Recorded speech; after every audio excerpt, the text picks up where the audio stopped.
क्या आप जानते हो आज के डेट में ईरान में हो रही जंग का असर भारत पे दिखाई दे रहा है। देश के बहुत सारे शहर में होटल बंद है, सिलेंडर ब्लैक में बिक रहा है और हालत बहुत ही खराब है। LPG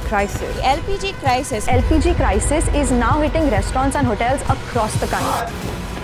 सवाल ये है, हजारों किलोमीटर दूर हो रही जंग का असर भारत के चूल्हों पे क्यों दिखाई दे रहा है। आज के वीडियो में हम समझेंगे आखिर भारत में एलपीजी का संकट कैसे स्टार्ट हुआ और क्या आने वाले टाइम में सिलेंडर की प्राइस 4000 पार कर जाएगी। पिछले कुछ दिनों से भारत के कई शहरों से बहुत सारी चौंकाने वाली न्यूज आ रही है। मुंबई में आज के डेट में 20% रेस्टोरेंट बंद हो चुके हैं। चेन्नई में 10,000 रेस्टोरेंट को बंद करने की चेतावनी दी जा चुकी है और यूपी और बिहार में हालत इतनी खराब है कि लोग रात भर एजेंसी के आगे लाइन लगा रहे हैं और ये सब कुछ हुआ बस एक हफ्तों में। आप सोचो स्थिति कितनी ज्यादा खराब है कि खुद सरकार को इसेंशियल कमोडिटी एक्ट 1995 लागू करना पड़ा। ये कानून वो कानून है जो सरकार को युद्ध, अकाल और आपातकाल में लगाना पड़ता है। लेकिन आज के डेट में जमीन पे हकीकत बहुत ही अलग दिखाई पड़ रही है। गैस सिलेंडर की बुकिंग जो कि 21 दिन की थी उसको बढ़ा के 25 दिन किया गया है। कमर्शियल गैस की सप्लाई बहुत जगह बंद और बहुत जगह ब्लैक मार्केटिंग स्टार्ट हुआ है। अब सवाल ये है आखिर ये सब अचानक से कैसे स्टार्ट हुआ है और इसका जवाब है स्ट्रेट ऑफ हार्मोज में एक समुद्री रास्ता जो बस 21 मील चौड़ा है,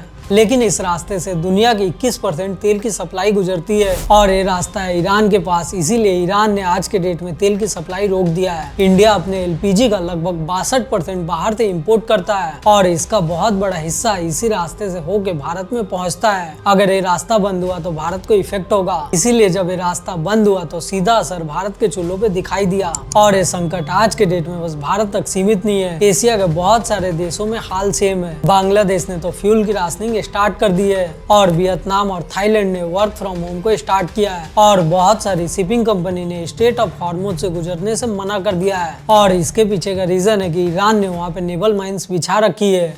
हो सकता है कि आने वाले टाइम में वहाँ जहाज उड़ जाए। इस पूरे सिचुएशन का अगर किसी देश को सबसे ज्यादा फायदा हो रहा है वो है रसिया। रसिया पहले भारत को अपना क्रूड ऑयल बहुत ही डिस्काउंट में देता था, लेकिन आज के डेट में वही ऑयल बहुत ही ज्यादा प्रीमियम में सेल हो रहा है। यानी कि दुनिया में बहुत बड़ा संकट और रसिया की कमाई हो रही है।